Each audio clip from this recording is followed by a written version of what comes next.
Të nderuar shikuesi, përshëndes. Do të jemi së bashku në minutat e editarit informativ, ku ndër të tjera do të ndiqni. Pas një nate të parë plot emocione dhe performanca të spikatura nga 14 artistë, Festivali i Këngës 64 vjonësonte rrugëtimin e tij artistik me natën e dytë konkurruese. Mbrëmja pritet të sjellë rivalitet muzikor, surpriza skenike dhe interpretim të nivelit të lartë, duke konfirmuar festivalin si një nga ngjarjet më të rëndësishme kulturore në vend. Figalia Memo vion të ruaj traditën e prodhimit të rakis dhe verës me metoda tradicionale në Labovën e Kryqit. Me gjithë sfidat në treg, Figalia vazhdon të punoj me pasion dhe përkushtim për të ruajtur traditën. Ajo ja ka mësuar zanatin edhe djalit të saj, duke treguar rolin vendimtar të grave në pasurimin e kulturës shqiptare. Libohova ka ndezur zyrtarisht dritat e bredhit dhe dekorimet e festave të fundvitit, duke shndruar qytetin në një hapësirë festive që sjell gëzim, shpresë dhe aktivitete për të gjitha moshat. Me ndezjen e dritave të bredhit dhe një program të pasur aktivitetesh festive, Libohova i jep start festave të fundvitit, duke sjell gjallëri, bashkim dhe shpresë për komunitetin. Nxënësit dhe mësuesit e shkollës së mesme artistike Fejm Ibrahimi sollën mbrëmjen e dieshme tingujt e fundvitit në një atmosferë të mbushur me emocione dhe ngrohtësi shpirtërore. Koncerti i tyre festoi gëzimin e festave dhe bashkoi komunitetin përmes muzikës. Ju njohim tani më gjerësisht. Pas një nate të parë dhe plot emocione nga performanca të spikatura nga 14 artistë, Festivali i Këngës 64 vjonësonte rrugëtimin artistik me një natë të dytë konkurruese. Mbrëmja pritet të sjellë rivalitet muzikor, surpriza skenike dhe interpretim të nivelit të lartë, duke konfirmuar festivalin si një nga ngjarjet më të rëndësishme kulturore në vend.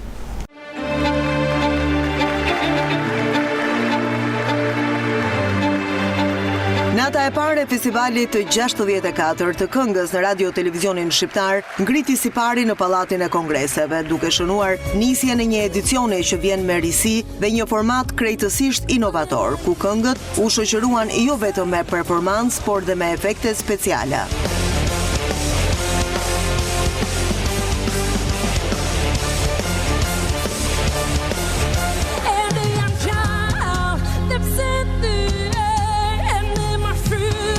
Magjia e skenës shoqëroi interpretimet live të 14 artistëve pjesëmarrës, të cilët u ngjitën në skenë të shoqëruar nga orkestra e radio televizionit shqiptar dhe bendit. Nata e parë u çel me këngën fituese të festivalit të 35 të këngës në radio televizionin shqiptar, Pyes Lotin. E sjell këtë herë nga zëri El Hajdadanit, duke krijuar një moment emocionesh për publikun.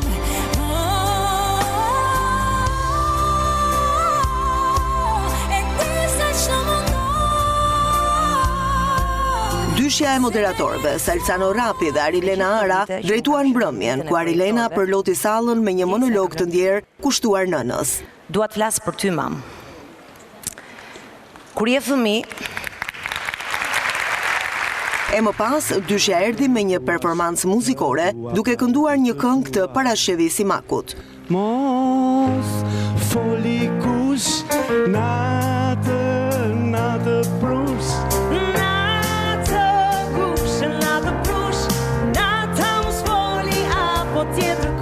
Shtatë antarët e jurisë, të cilët u prezantuan natën e parë, janë profesionistë të spikatur. Kryetari i jurisë, Ram Lahaj.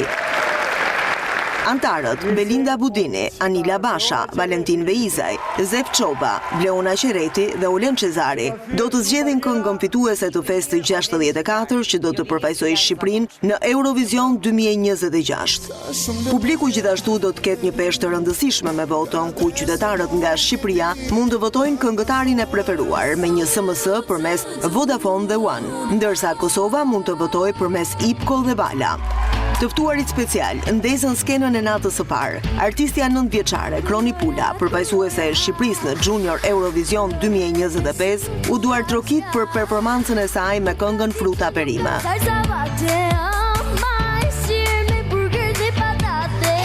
Ndërsa kantautori Vlashen Sata u prit me ovacione nga publiku për interpretimin e tij.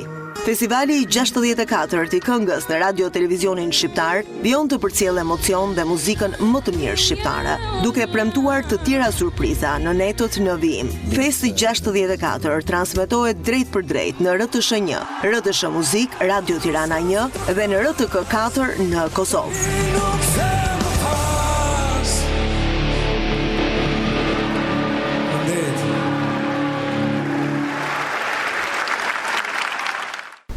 Një nga pilotet e reja të forcës ajrore shqiptare, nëntogere Alida Bego, prej 4 vitesh është pjesë e bazës ajrore të Farkës, duke ndërtuar një karrierë me stokës dhe ajrit.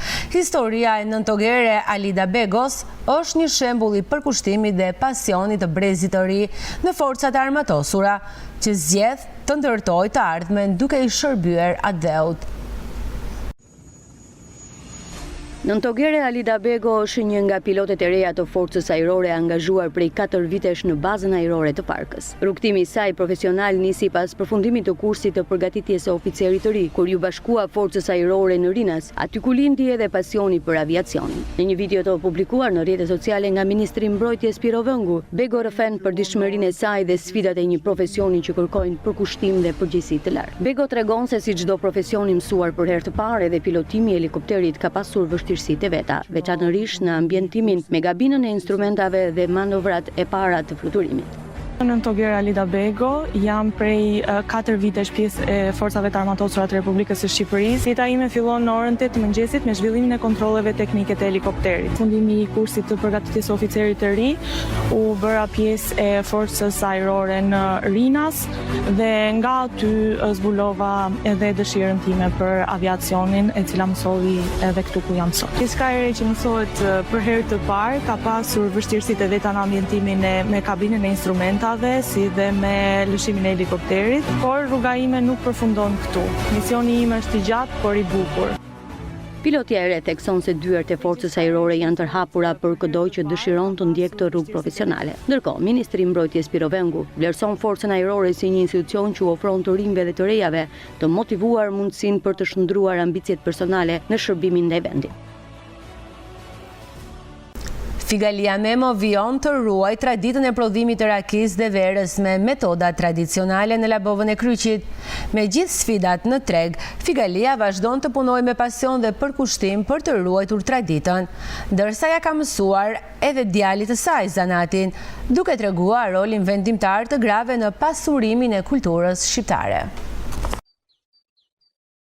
Në fshatin Labove Kryqit në bashkinë Liboho, familja Memo vazhdon të ruajë një nga traditat më të hershme shqiptare, nxjerrjen e rakisë dhe prodhimin e verës. Kjo traditë është trashëguar brez pas brezi dhe mbetet ende e gjallë fal përkushtimit të familjes. Figalia Memo, 62 vjeçe, është sot ruajtësja kryesore e kësaj trashëgimie. Ajo tregon se zanatin e ka mësuar që në fëmijëri nga familja e saj dhe se prej dekadash vazhdon ta ushtrojë me të njëjtin përkushtim dhe dashuri. E kemi patur traditë që nga prindrit, nga gjishërt. Mamën e kam patur nga pogoni dhe ishte me vreshtari, me bagëtim me blektori. Erdhi nuse këtu e vazhdojti traditën përsëri, na e la dhe neve si fëmijë. Dhe vazhdojnë dhe babai, bashkëshortit edhe nëna prap kishin vreshtari, kishin blektori, vetë ka qenë blektor. Dhe e kemi patur, domethënë, traditë gjithmonë këtë pjesë. Nuk mund t'i shmangemi. Sa ditë keni që keni filluar për të nxjerrë rakin? Nxorëm në fillim një 20 ditë, e shkëputëm që të vinte rushi tjetër, dhe tani filluam prapë kemi një 10 ditë që kemi filluar. Ju keni vreshtat tuaj? Tonat. S'ka ndonjë ndryshim të madh, por kështu na doli rushi që e blijem. E morëm vetëm për vërnas dhe shesh të zi, na doli dhe shesh i bardh, na doli dhe muskati. S'ka që bën, kështu janë parjetet. Procesi nxjerrjes së rakisë dhe prodhimit të verës sipas Figalisë kërkon kujdes të veçantë dhe respektim të disa hapave të rëndësishëm, nga përzgjedhja e lëndës së parë deri tek fermentimi dhe distilimi. Çdo fazë ndikon drejt për drejt në cilësinë maksimale të produktit. Çfarë procesi ndiqni për nxjerrjen e rakisë, për nxjerrjen e verës? E mbledhim rushin, e shtypim, hedhim në përfuqira, dhe pastaj fillon vëlimin ai. Po ta shtypësh 3 ditën, 4 ditën procedurën vetëm me shtypje, sa të qetësohet rushi. Kur qetësohet nxjerr lëngun sipër, pastaj nxjerr verë sa të duash. Ne kemi nxjerr domethënë vetëm 4 kuintal, nga një 10 kg në çdo bidon. Më tepër jo. Se aq, nuk tani nxjerrim vetëm raki dhe kjo është. Ka ndonjë sekret që ndiqni për cilësinë? Sekret. Nuk ka ndonjë sekret të madh. Kurse mua më pëlqen vera ta nxjerr kur nxjerr rakin. Nuk e nxjerr dot verën para se sa të shtipësh rushin dhe për 4-5 ditë të nxjerr verën, nuk e bëj dot. E dua verën ta nxjerr siç e nxirrte mamaja time. Sa ajo ishte me vreshtari i të madhe, i të jashtëzakonshme në pogon. Pse, çfarë ndikimi ka? Se vera piqet, stazionohet në cipura brenda dhe pastaj e nxjerr. Domethënë e nxjerr verën të pastërt. Nuk ka problem me as ta kullosh, as të jetësh ilaç, as ta simbulosh me asnjë gjë tjetër. Nëse e nxjerr shumë shpejt, o ta nxjerrësh të ëmbël, o ti hedhësh ilaçin, do ta mbash. Unë nuk i hedh. E mbaj verën siç është. Një proces i vështirë. Është i vështirë, po është dhe i bukur. Është më mirë që ta nxjerrësh rakin me dru apo me gaz? Me dru. Pse me dru? Kështu ka qenë gjithmonë tradita dhe rakia del gjithmonë me ëmbël dhe gjithmonë me qetë. Kurse gazi do t'i japësh flakën, edhe ajo do hedhi sa do hedhi, nuk më ka pëlqyer. Po kazanin e keni të vjetër apo e keni kazan të ri? Të vjetër. Jo dhe shumë të vjetër, po jo dhe shumë të ri. Ka mbi 30 vjet. E kam patur të babait tim të mamas. Edhe Ndikon kazani tek ja. S'ka pse të ndikoj kazani, se bakër janë, çdo kazan bakër është. Megjithatë, Figalia pranon se tregu për shitjen e këtyre produkteve tradicionale është i vështirë. Ku e tregtoni ju tani? Mua ma merr dhëndri në Korçë. Po gjeta dhe diku në një mushteri tjetër, hajde. Po s'gjeta. Është vështirë tregu? Është shumë i vështirë. Edhe i vështirë dhe i lirë. Me gjithë punën që bëjmë, nuk ka treg të mirë. Po tek fëmijët e keni mësuar këtë proces? E bëjnë, e nxjerrin rakin, e nxjerrin verën, sa interes ka për? Djali po, ka interes dhe bën. Vajzat jo, dhe aq. Se janë me punët e tyre, janë familjet e tyre, nuk e kanë atë rrugë të këtij prodhimi. Ja. Për të mos e lënë traditën të shuhet, Figalia ja ka mësuar këtë zanate dhe djalit të saj, me shpresën që prodhimi i rakisë dhe verës të vazhdojë të trashëgohet brez pas brezi, si një pasuri kulturore dhe familjare e çmuar. Ulja e temperaturave po ndikon drejt për drejt në kulturat bujqësore në zonat e Gjirokastrës. Specialistët e bujqësisë paralajmërojnë fermerët për rrezikun ndaj bimëve të ndjeshme ndaj të ftohtit, ndërkohë që këshillojnë monitorimin e vazhdueshëm të fushave dhe marrjen e masave parandaluese. Këto hapa sipas tyre janë të nevojshëm për të mbrojtur prodhimin gjatë ditëve të ftohta. Ulja e temperaturave sjell ndikime të ndryshme në kulturat bujqësore. Specialisti i bujqësisë Balil Bineri bën të ditur se ndikimi më i madh vërehet kryesisht te prodhimet e serave. Ndikimin më të madh mund ta kenë tek perimet, veçanërisht për perimet, bëhet fjalë për perimet janë të mbjella në stinën në fund të vjeshtës. Për zonën tonë nuk ka pasoja të dëmshme temperaturat e ulta që priten gjatë periudhës së dimrit, po ashtu edhe për bimët e arave, nuk mendoj se do të arrijë që të arrijnë ato për masa sa të mund të shkaktojnë dëme. Për kulturat e agrumeve që janë më të ndjeshmet, këto janë në sipërfaqe, janë të kufizuara në rajonin tonë, ato janë thjesht në për oborret e njerëzve, dhe nëse temperatura do të kalojnë më tepër se -7, që rrallë ndodh, atëherë duhet të merren masa për t'i mbrojtur. Në temperaturat nën zero duhet tregohet një kujdes i shtuar, pasi rreziku për të mbjellat është i lartë. Kryesisht në sipërfaqe të kufizuara mund të merren edhe masa mbrojtëse, nëse bëhet fjalë për sipërfaqe të vogla mundet edhe të mbulohen, të krijohen tunelet plastike. E rëndësishme është njëkohësisht të sigurohet një kullim i përsosur, sepse në këtë mënyrë i shmanget dhe efektit të dëmshëm të temperaturave të ulta, pasi ajo temperaturë që do kalonte për ngrohjen e tokës ose të bimëve tani do të kaloj për ngrohjen e ujit, pra së pari duhet largohet uji, pra kështu është humbje. Gjithashtu për gatitjet për mbjelljen e farishteve të perimeve, duhet të zgjidhen mikrozona, të zgjidhen mundësisht vende me kundrejtim nga jugu, të mbrojtura, patjetër të mbuluara edhe këto me tunele. Përballë rënjës së temperaturave, ekspertët rekomandojnë marrjen e masave parandaluese, veçanërisht në sera dhe kulturat e agrumeve, për të garantuar vijimsinë dhe cilësinë e prodhimit. Libohova ka ndezur zyrtarisht dritat e bredit dhe dekorimet e fund vitit, duke shndruar qytetin në një hapësirë festive që sjell gëzim, shpresë dhe aktivitete për të gjitha moshat. Me ndezjen e dritave të bredit dhe një program të pasur aktivitetesh festive, Libohova i jep start festave të fund vitit, duke sjell gjallëri dhe shpresë për komunitetin. Qyteti i Libohovës ka marrë një pamje tërësisht festive në prag të Krishtlindjeve dhe të Vitit të Ri. Dekoret dhe dritat shumëgjyshe kanë zbukuruar qendrën e qytetit, sheshet publike, muret e lashta të kalas, si dhe fshatrat përreth, duke krijuar një atmosferë të veçantë për banorët dhe vizitorët.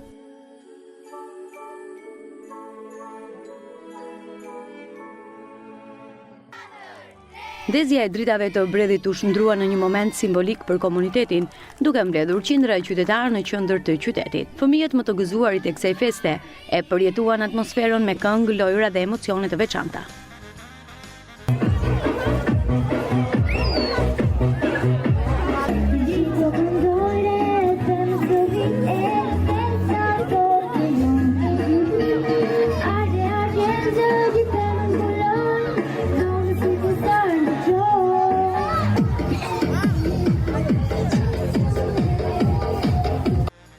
Në këtë aktivitet festiv morën pjesë edhe drejtuesit vendor, kryetari i bashkisë Leonard Hide dhe prefekti e qarkut Albana Hasanaj, përcollën mesazhe urimi për qytetarët duke theksuar rëndësinë e këtyre aktiviteteve për forcimin e jetës sociale dhe kulturore të qytetit.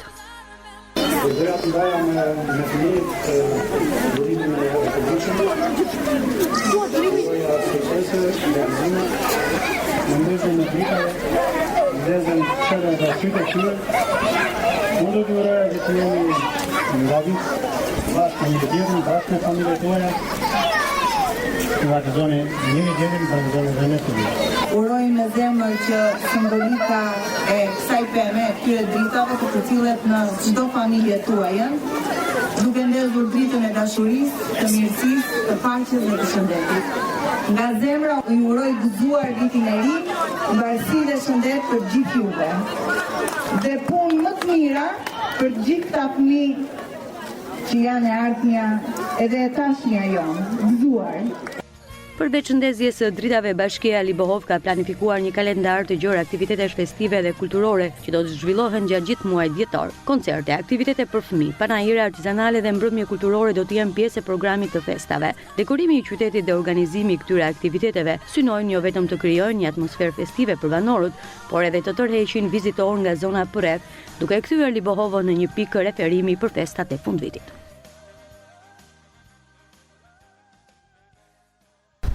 Nxënësit dhe mësuesit e shkollës së mesme artistike Feim Ibrahimi sollën mbrëmjen e dieshme tingujt e fundvitit në një atmosferë të mbushur me emocione dhe ngrohtësi shpirtërore. Koncerti i tyre festoi gëzimin e festave dhe bashkoi komunitetin përmes muzikës.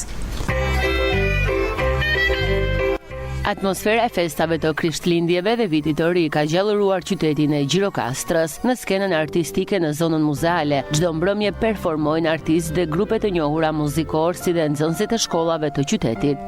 Menduam të organizoj një fest në kuadër të Krishtlindjeve dhe të Vitit të Ri dhe shpresojmë të pëlqej. Unë mora pjesë në kor. Menduam që të bënim një aktivitet që të tregonim njerëzve për Krishtlindjet dhe që ta fesojnë sa më bukur dhe të kënaqeshin. Të argëtoheshin me këngët tona dhe instrumentet që luanin mësuesët tanë edhe nxënësit. Unë performova me disa këndova dhe mendoj se dola mirë. Ishte për festat e fundvitit, duam që t'urojmë të gjithë dhe gëzuar festat dhe shpresojmë që ky vit jetë i mbar dhe sa më shumë gëzime dhe lumturi. Isha këngën e Sia Snowman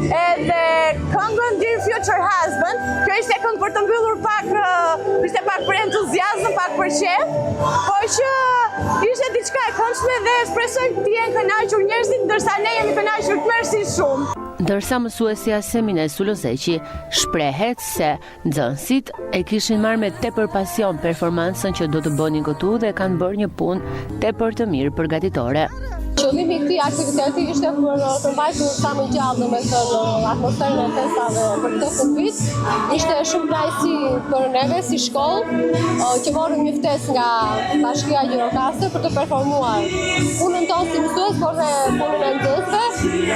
Jemi shumë të kënaqur. Punuam fort, besoj se ishte një aktivitet shumë i bukur. Ishte diku tek 20-30 nxënës ku performuan pjesë të ndryshme krishtlindjesh. Shpresoj që ky vit 2026 atë gjej të gjithë shqiptarët sa më të lumtur dhe sa më të paqët. Përgjatë kësaj periudhe festash, Gjirokastra synon të jetë një destinacion tërheqës për turistët vendas dhe të huaj.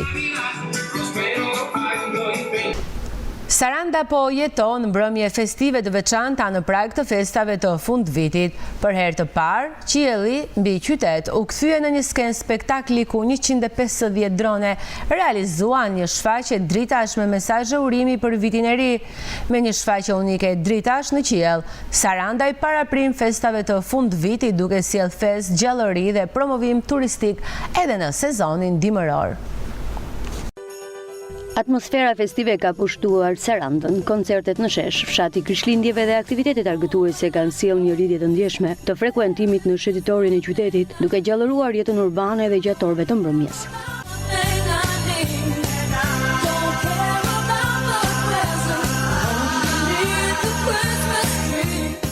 Mbrëmjen e djeshme për herë të parë në këto përmasa, spektakli u zhvendos edhe në qiell. 150 dronë të sinkronizuar krijuan figura ndriçuese dhe konstelacione, dritash duke formuluar mesazhe urimi për vitin e ri 2026.